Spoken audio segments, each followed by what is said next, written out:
If you've been around for a while, then you know how much I care about financial freedom for all. One thing that often gets in the way of that is debt. That's why I'm happy to announce that I've partnered with an amazing organization called Juno. Juno helps you get lower interest rates by using the power of group negotiation. It is a completely free resource that you can use to secure lower interest rates on new and existing student loans. Head to the link in the episode show notes to find out more.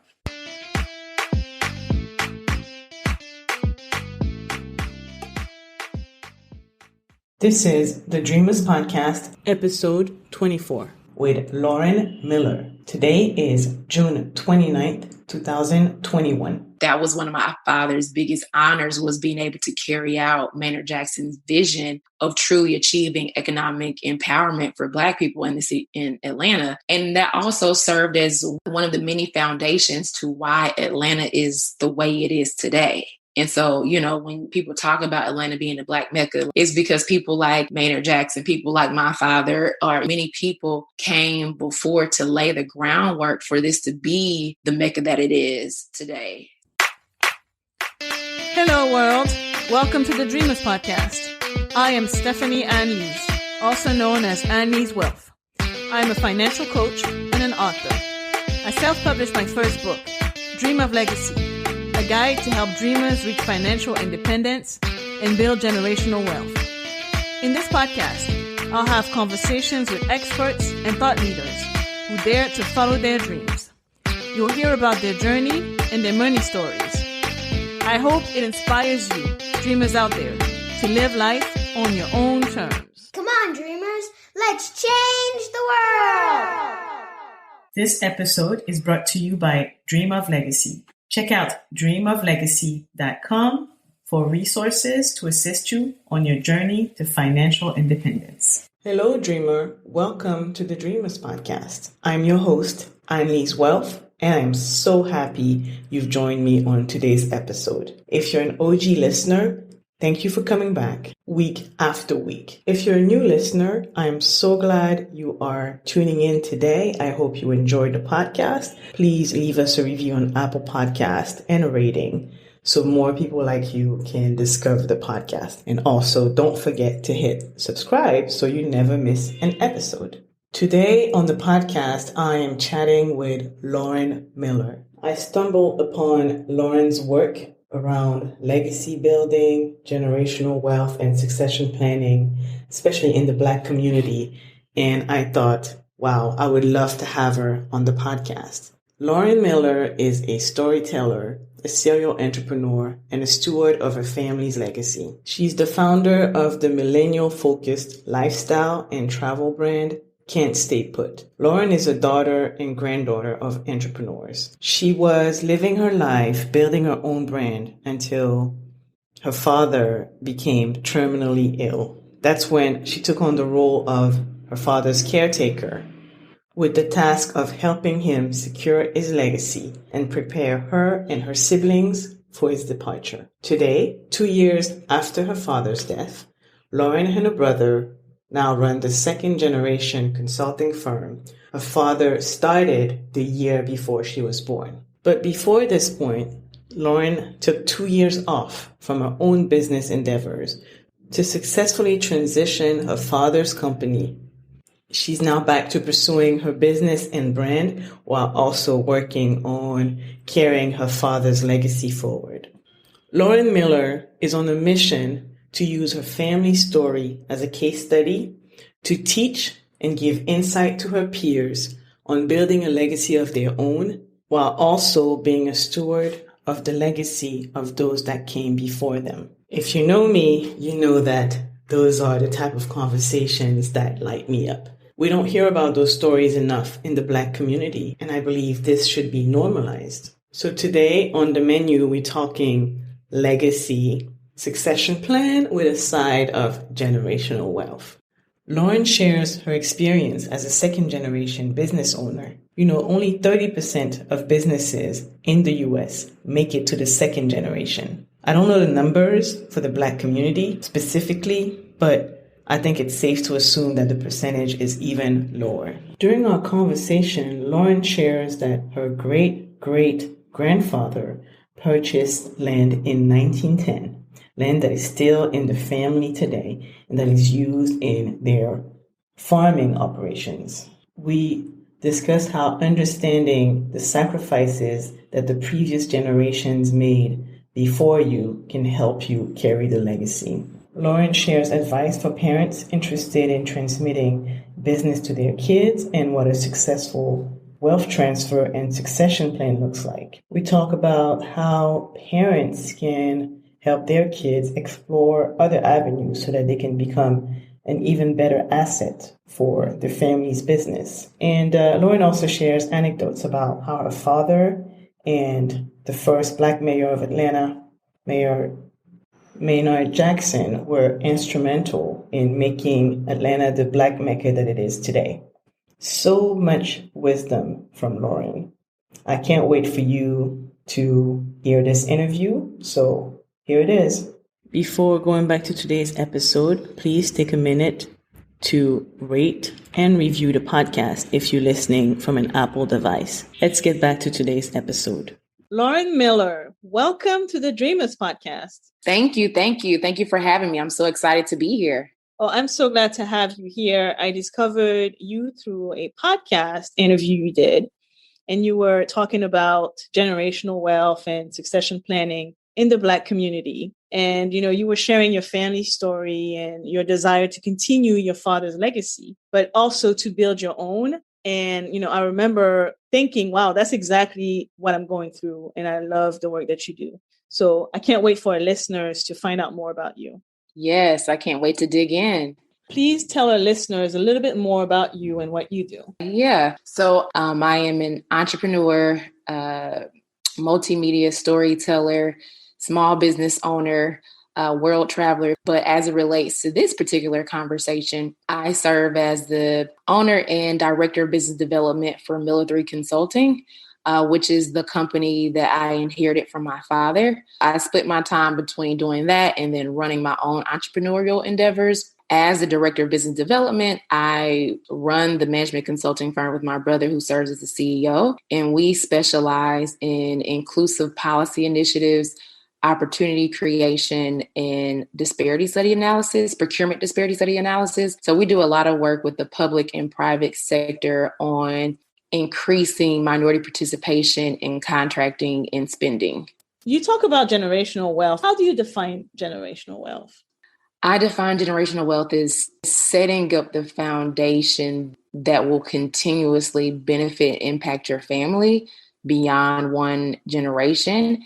And I want to mention that wealth can be various different things, even beyond money, because I think oftentimes we focus on just the dollar amount, which is definitely a part of the equation. But educational wealth is just as important, I feel like, as the actual monetary wealth, because if you don't have the education and the knowledge to know what to do with that wealth, you will piss it away. And so I've just been very vocal about not just talking about money. And so that's why I talk a lot about legacy and wealth, because I feel like they are two different things. I'm so glad you're bringing that up, because it's so true. 70% of generational wealth doesn't make it past the second generation. And, 90% is gone by the third. And so it's really more than just passing down money or assets. It's really the education, the knowledge that you pass down. Do you mind talking to us about how your father passed down wealth from you to your siblings? Yeah. So my father started his consulting firm the year before I was born, 1986. And so I've only known him to be an entrepreneur. He is the son of an entrepreneur as well. So technically, I would say I'm fifth generation entrepreneur, if you will. And so growing up in his household, he nurtured us to, I wouldn't say I wasn't necessarily groomed to run the family business, but I was definitely nurtured to understand the importance of ownership and entrepreneurship. And so a couple of my father's sayings growing up was, there are 2 working days after Friday and 2 working days before Monday. Don't be a weekend person. Because for him, he was raised on a farm, a family farming business, which means that, the pigs still got to get fed on Saturday. The cows still have to get tended to on Sunday. And not necessarily saying that you have to overwork yourself, but really just expanding your mind beyond the 9 to 5 Monday through Friday mindset, if you will. One of his other sayings that he will always say was, don't ever get comfortable signing the back of checks. You want to sign the front. Again, alluding to ownership and entrepreneurship. And so I've always been engulfed in this mindset. So it was not a coincidence that I started my own brand in business as well. But I think as far as like the actual transition or I guess succession planning, if you will, at least for me, that really came when my father became ill. And during that process, we did everything from, learning about the business, him downloading Black consciousness and Black perspective, how to seek out opportunities. And because we were, in real time, if you will, with me learning more about his business, he was able to use various different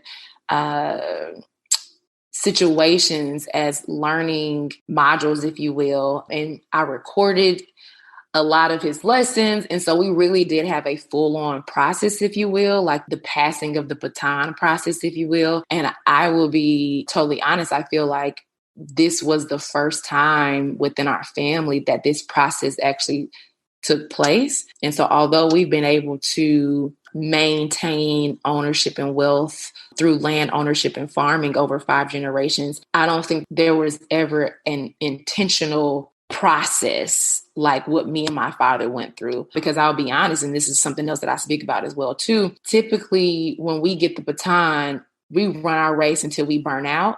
And oftentimes we don't allocate any time to groom successors. And so whether that burnout looks like illness, heart attack, or whatever it may be, sometimes we are so gung-ho about getting so much done in our lifetime that we're not necessarily focused on the transition. And so I tell people all the time that had my father not been sick, he would have never justified, and I wouldn't have justified because I was out in the world traveling, building my brand and business. We would have never justified spending that much intentional time together. And so one of the things that I speak about and advocate about is not letting sickness, illness, or death be the catalyst for these types of conversations. Because as you can imagine, because of the illness, the process was way, way, way more stressful than I would have liked it to be. So I say for us, like that process, started since I was a kid in terms of wealth building mindset, but actual like getting down to the nitty gritty of the business, I would say for me that started around, I guess, 2013, 2014. But my father had been making contingencies and making plans for succession planning probably over 10, 15 years ago. So this wasn't like a new thing, but it was more like a concrete, like we have to get this down because we are up against the clock.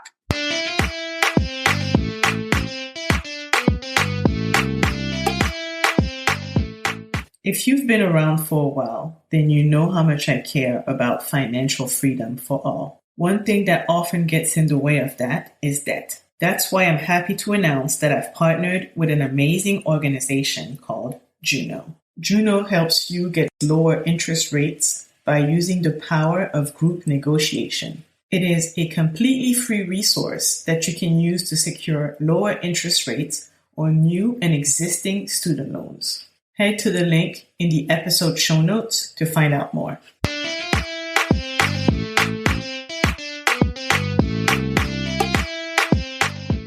Sunday, Skincare Day, is one of the ways I keep my sanity in these crazy times. Jumino is an all-natural, Black-owned skincare brand carefully handcrafted by parents who could not find the proper care solutions to address their family skin problems.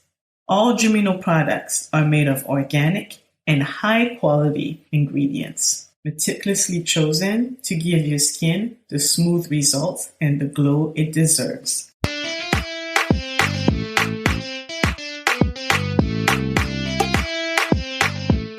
You said so many important things right now. A lot of times we don't really start grooming people until something happen, usually something tragic. Mm-hmm. And so I'm so glad that you guys were able to work with your father to transition prior to his passing. Do you have what kind of advice do you have for anyone who might be a parent interested in passing down their business to their kids? Like, what are some of the things that your father, in those recordings, what type of knowledge did he transfer that really stood out to you that someone else could use? Family business and succession planning can be tricky because I feel like within our community, working with your family has kind of gotten a bad rep. But if you were to look at the Forbes list or who owns the most land or just wealth, it is families. And so one of the most important things I think that my father did, this was independent of the actual day-to-day aspect of the business, but helping me to understand who I am and where I come from and my lineage, and helping me to see how each generation, although they carved out their own path, how they still had a responsibility to the previous one. And so when I was able to kind of see people's roles and the role of each generation, I started to realize what my responsibility is. And I also started to realize the various different things that I get to experience on a daily basis that is directly due to the sacrifices that my ancestors made. And so when I'm connecting these dots, that's how you build up that feeling of pride and honor to continue something. And that happens before you even get to like the nitty gritty of the business. And so I will tell, parents or people who are building things that before you even get to the actual work of it, helping them to understand who they are, where they come from, and what your vision is for your family beyond your lifetime. So that's one thing. And I think secondarily, when it comes to family business or succession planning, like if you are an entrepreneurial parent or if you subscribe to wealth building, all that kind of stuff, you're going to raise an independent thinking child, sometimes by default, or, whether you like it or not, which means that they're going to want to do their own thing at some point. And I would tell parents to encourage that, right? Because you need, or it is very valuable to have a child who has experienced the world, who has, gained other working experience or education so they can use that and be a resource to the actual family business. I think sometimes we force our kids into things and, a little bit, you got to, some of it I would say is not necessarily healthy. But I think by giving your kids an opportunity to determine who they are and what impact they want to make as it relates to the business is very important. Additionally, you can pass on your business or set things up so many different ways in the sense of they can be owners and not operators. You know what I mean? And so if your kids have no interest in actually dealing with the day-to-day aspect of the business, then what does an owner versus owner operator vision look like? Do they even want to continue that line of business, right? Or how can they use what's already been built to pivot into something else? One of the main things I think is for parents to remain flexible and understand that the opportunity that they had to kind of create, this beautiful picture on this blank canvas, that their kids want to be able to do the same thing.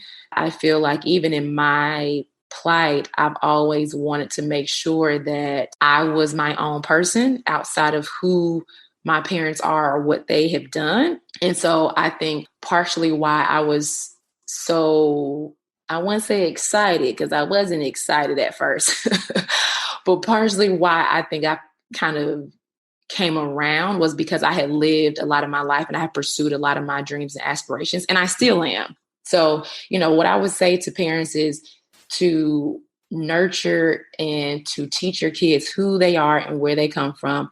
Also to nurture them becoming their own person, whether that means they go work for somebody else, travel the world or whatever, because you want to be able to bring new ideas and new visions to the family business or the family operation. And that only happens if your kids are exposed to various different things beyond your household. The third thing I would say is to start early. Like I said, letting sickness or tragedy be the catalyst.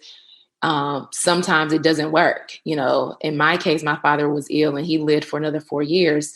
Some instances, people get sick and they're out in 3 months. And so, none of us are God. None of us know when we will be called home. And so I hope that parents who are, working to create this better life for their kids understand the importance of cultivating the next generation such that your work is not in vain. Because one of the things that you pointed out is, 75% of wealth is lost in the second generation, 90% is lost in the third. And part of that is because of the nurturing, and also because a lot of these kids don't know who they are and where they come from. If you never saw your parents work hard, then you don't have any association to it. Or if you didn't share various different stories, it's hard for a kid to attach themselves to that. And I would just give just one anecdote story about my particular family. My great-great-grandfather, who purchased the land that is still within our family, he purchased it 1910. They had to clear it manually. So the land that I see today with row cropping and peanuts and corn and all that kind of stuff, it was all trees. So this man I never met, right? So at first, I'm thinking being able to buy land at that time, given the way the United States was, is a feat in itself. But then to know that there was no access to a tractor, none of the technology that we have today. So him and his family had to do this by hand. It's how dare I, 170 years later, not take this serious or not take the opportunity that has been afforded to me seriously. But if I don't know my family, if I can't make the connection, then it's not as important. So those are the main things that I would share with families or parents who want to bring their kids into the fold. You made so many great points. Understanding your family's history and the sacrifices that those before you made, I think will give you a much bigger sense of responsibility, right? Even if you're not necessarily the most passionate about the family business, if you understand what your ancestor did for you to get to that point, then you're probably going to be more likely to want to sustain it, expand it. So I think it's so important to have those conversations. One thing that you said too is when you are raised by entrepreneurs, you will automatically pick that from your parents.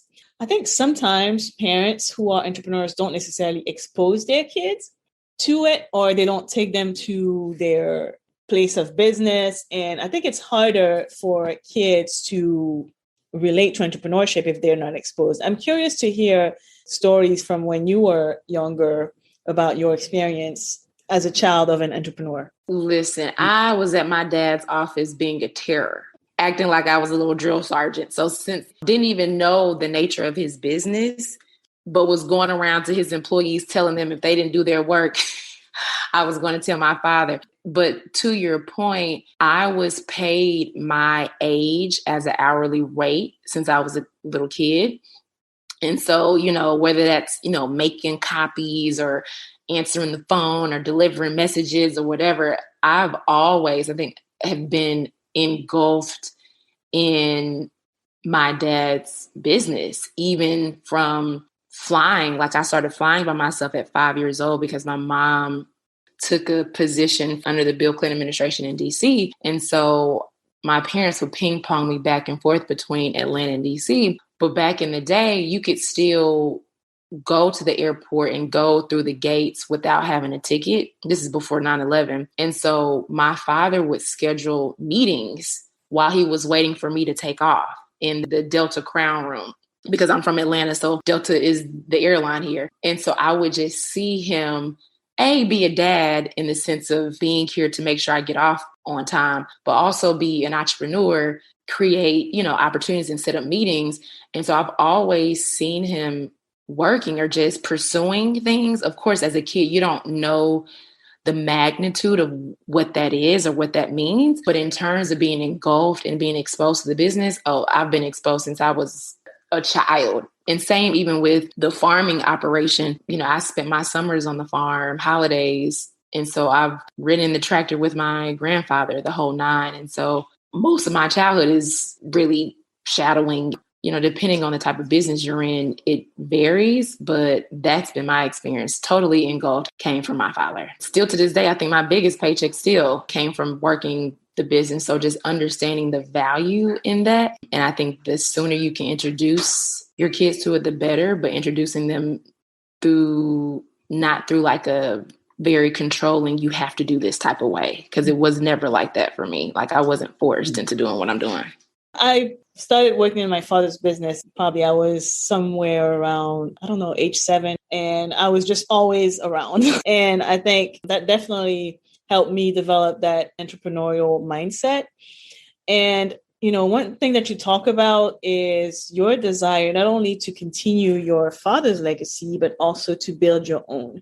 And so is there something that your parents did to instill that in you? Because, some people would just expand the business, focus on that. I mean, I think partially because I was raised very enterprising and to see different opportunities that are out here to take advantage of. And so I knew that I was going to be an entrepreneur since I was a kid. I just didn't know in what way.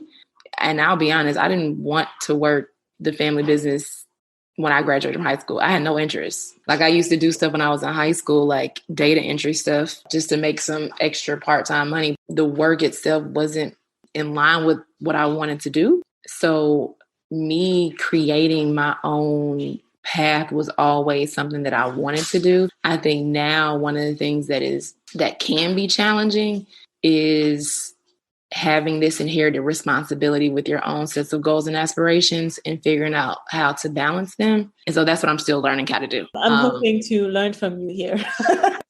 Because similarly to you, I guess a few years back, I am in the process of building my own legacy. And now I have to figure out how to make it all work while also expanding my dad's. So we can all learn from you. It's definitely a daily thing. That's why I share so much about my journey, because I feel like this point of view has not necessarily been amplified, but a lot of people talk about what they're currently doing for their kids or things they're going to set up. But you don't necessarily hear from that kid. So it's like I share because I am in a lot of ways people's future kids. I'm speaking from that position. And I don't know if we have necessarily heard a lot of that. It's missing. So can you talk about some of the challenges of being a second generation business owner, especially as a Black woman? I would say I don't experience any challenges outside of what you would normally experience within running a business, period. I think I am lucky in a sense that our business is service-based and there is a lot of freedom for me to do or take things or pursue things that I like and that I want to do. So, I would say we have the normal challenges like any other business, needing more capital. And I wouldn't even say we have a lack of capital because we're sustained, but it's like, just hiring, management, team, the normal business challenges. I think when we first inherited the business, there was a time period where, at least for me, I had stopped pursuing my entrepreneur endeavors because I just want to make sure me and my brother could do it. And so outside of that, that was it. And I think people always ask me about me and my brother's relationship. Like if we argue or like, it's a no, we have no issues. And I think that's partly because of just how we were raised. And then also my dad really stressed the importance of like, you guys are building something and working on something that's bigger than yourselves. So there's nothing that my brother could ever say or do to make me not show up the next day. So you recently shared that you had an opportunity to expand your family's business. Can you talk about that? Not too much, but what I will say is this is expanding our farming operation. And so it's one of those situations where land is becoming available to purchase that has not been available in over 100 or so years. I am working to acquire it. And so it's a very big feat and it's very time consuming and very daunting, if you will, just from the size of this. And I don't want to give too many details because I'm still in the process of A, figuring this out and B, and getting this done because this land is becoming available. It's a once in a lifetime, like I have to act on it. And it's one of those things where somebody in my family just has to try. And so I have nothing to lose and everything to gain. If I'm able to pull off what I intend to, it will be revolutionary, not just for me or my family, but to our community in general. And so one of the good things or cool things about how our business is set up, or how my father positioned it to me, is like, use this business as a vehicle or a shell to pursue whatever it is that you want. And you have the name recognition and the years of experience to get you in the door, even if it's something that our business has not done. And I'm not necessarily speaking about this farming operation, because we do agricultural and farming work. But I mentioned that because the consulting arm is a part of Miller 3 Group, and Miller 3 Group represents Miller 3 Properties, Miller 3 International, and Miller 3 Consulting. And the consulting piece is the piece that I would say is like what has been around since the beginning of time. And we use that to venture off into these other subsidiaries. And so I think I'm in a very unique position, unlike maybe other people who are in family businesses, in the sense that I can expand and do things like there's a blank canvas for me. It doesn't feel as obligatory and as boring or, whatever it may be, because there's so many opportunities that I can pursue that fall in line with my background and the things that I've done. That sounds great. I think it just highlights the importance of letting your child be who they are, so that they can bring about opportunities and leverage their experience to expand without limitations. I read a story about your father and Mayor Jackson, and I thought it was such an interesting story about understanding the power that you have, or that we have as a community, and using it to obtain what it is that you want. You mind sharing that story? Yeah, I mean, there are many because my father, before he started his business, he worked for the city of Atlanta, worked for the first Black mayor of Atlanta. He was head of contract compliance, built out the very first small business program, which was later adopted by U.S. Department of Transportation and was adopted across the country. And so my father was very much a pioneer in increasing minority participation in contracting. And so Maynard Jackson was the first Black mayor to be elected that really had economic empowerment truly at the forefront of his mission. And he was able to do some very revolutionary things in the city of Atlanta. And oftentimes when my dad would talk about their relationship, Maynard was good cop, my father was bad cop. And so part of my father being able to enforce a lot of the initiatives and wishes of Maynard Jackson was because of how my father was raised. And so my father will oftentimes talk about when he first got his job at the city of Atlanta, everybody was excited to have this big time city job. And he still wasn't making more than his dad, because it took his dad $100,000 to turn a profit on the farm. And this is back in the 70s, right? So his perspective about ownership and control was a lot different than his peers, because just in the history of this country, if you owned land or if you were in farming, going to college didn't necessarily change your economic standing. Not until later on, I would say like 50s, 60s, 70s, did going to college become something that could change your trajectory. And so for my family, it wasn't a big deal like that, because you could still go to college and still not be as wealthy, if you will, or as in control of your destiny. And so when my father got to the city of Atlanta and worked with Maynard Jackson, he was kind of like the perfect person to go out here and say to Delta, if you want to come to this city, then you're going to have to give contracts to people that look like me. If you want to build out this airport, there needs to be 30% participation on every single contract. Or the story that I shared about Maynard wanting there to be a Black person on the board of the bank that the city had their money in. These are real things that I think takes a lot of fearlessness that I think sometimes may be lacking within our community. My dad would say, when you've owned land as long as we have, you've dealt with the white man in ways that most Black people have not. And it's a very true statement. And there's a level of fearlessness that you have. I know my dad would just talk about how many millionaires they created through that process of really looking at procurement and seeing how it could create equity and quality for all. Because oftentimes we focus on workforce. How many Black people have you hired and all that kind of stuff, which is good. It's not great. It's not excellent at all, because a salary is so different than contracts. So hiring somebody who's making $100,000, you're changing their household. But that's different than granting this person $1 million contract for their business. Not only are you changing their household, you're now changing their employees, their families, and so forth. And this is really economic development. And so my father really understood that, and Maynard as well as what. And so that was one of my father's biggest honors, was being able to carry out Maynard Jackson's vision of truly achieving economic empowerment for Black people in Atlanta. And that also served as one of the many foundations to why Atlanta is the way it is today. And so, when people talk about Atlanta being a Black Mecca, it's because people like Maynard Jackson, people like my father, or many people came before to lay the groundwork for this to be the Mecca that it is today. So I know that was kind of long-winded. I love it. Now you and your brother have been running the business for a few years. It looks like the succession plan worked. What does a successful succession plan look like? When are you supposed to start the transition? As early as possible.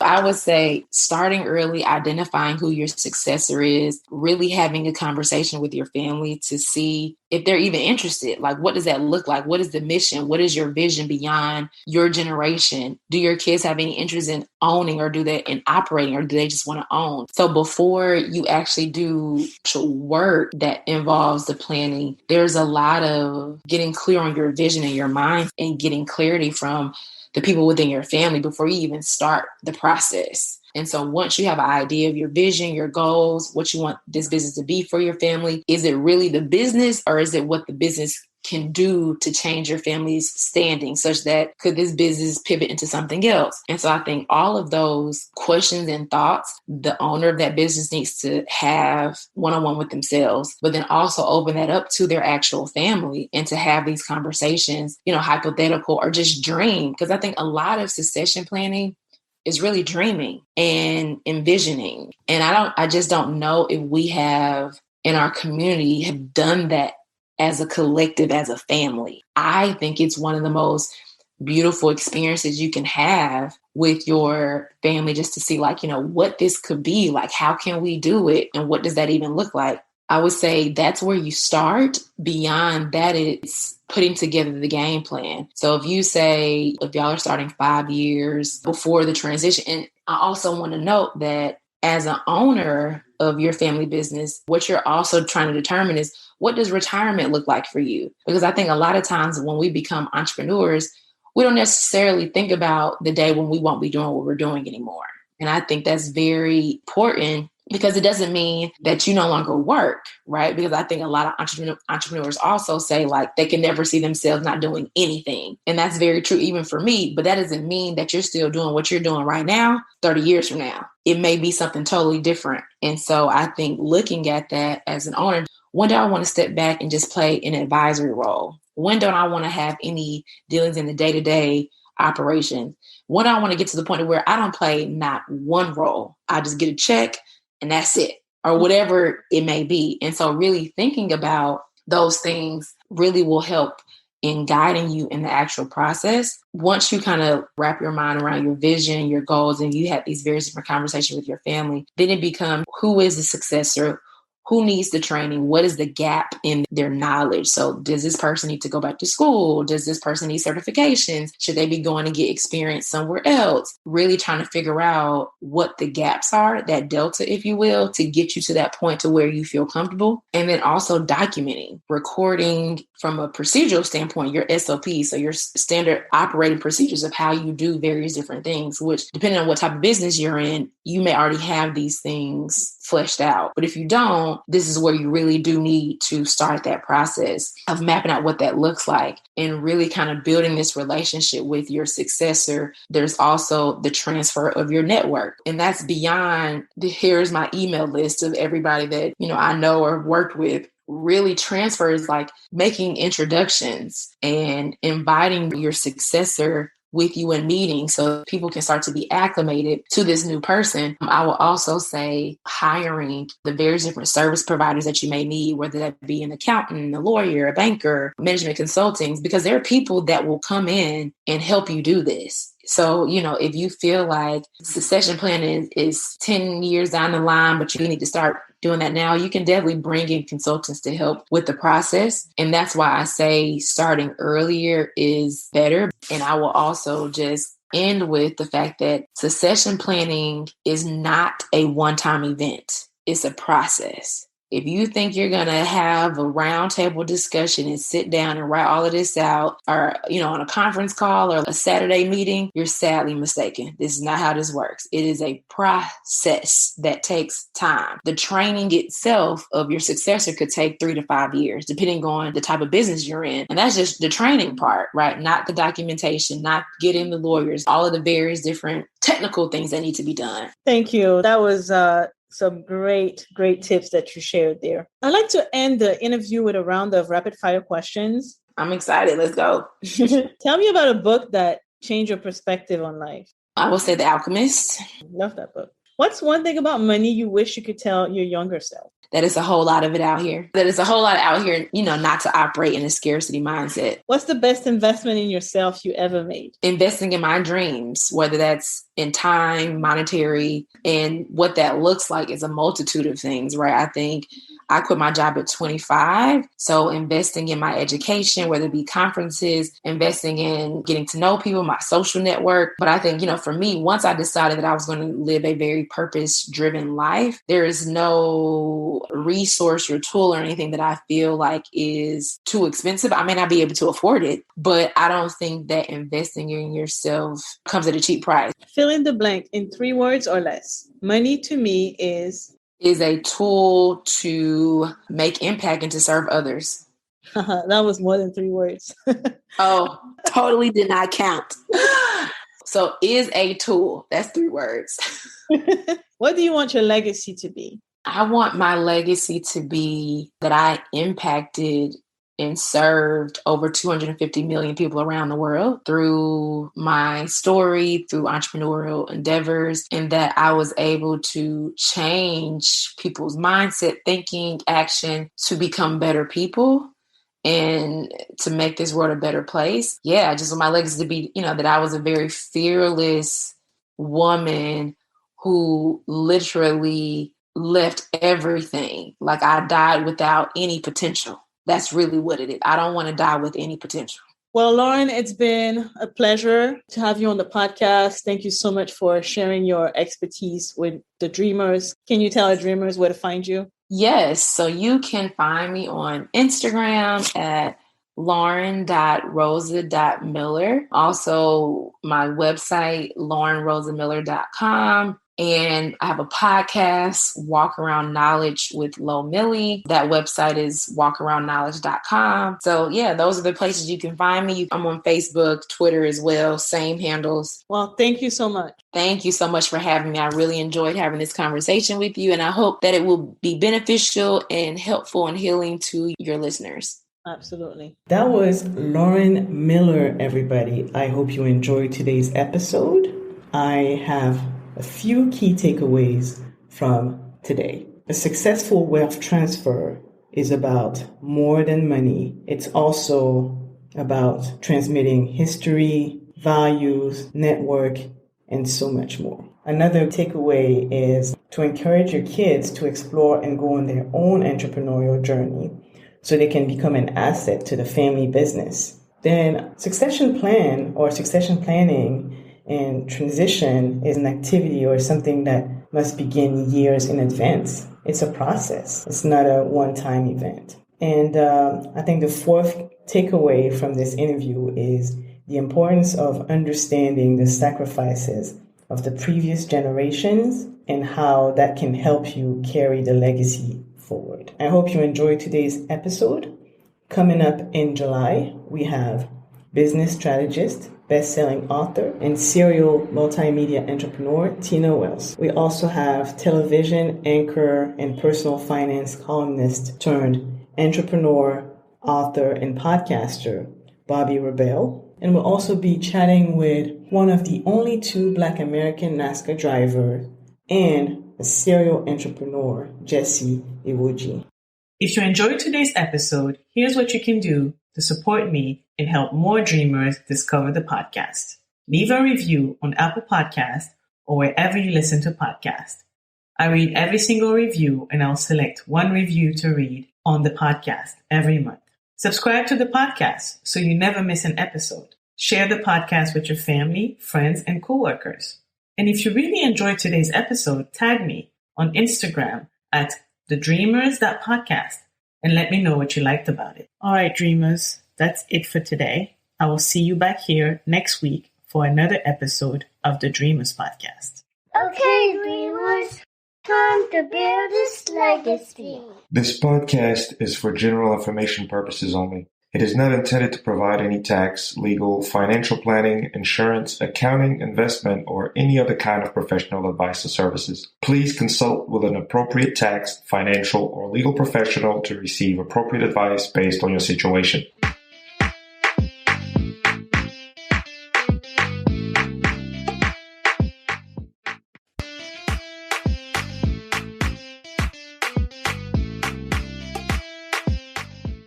Sunday, Skincare Day, is one of the ways I keep my sanity in these crazy times. Jumino is an all-natural, Black-owned skincare brand carefully handcrafted by parents who could not find the proper care solutions to address their family skin problems. All Jumino products are made of organic and high-quality ingredients, meticulously chosen to give your skin the smooth results and the glow it deserves.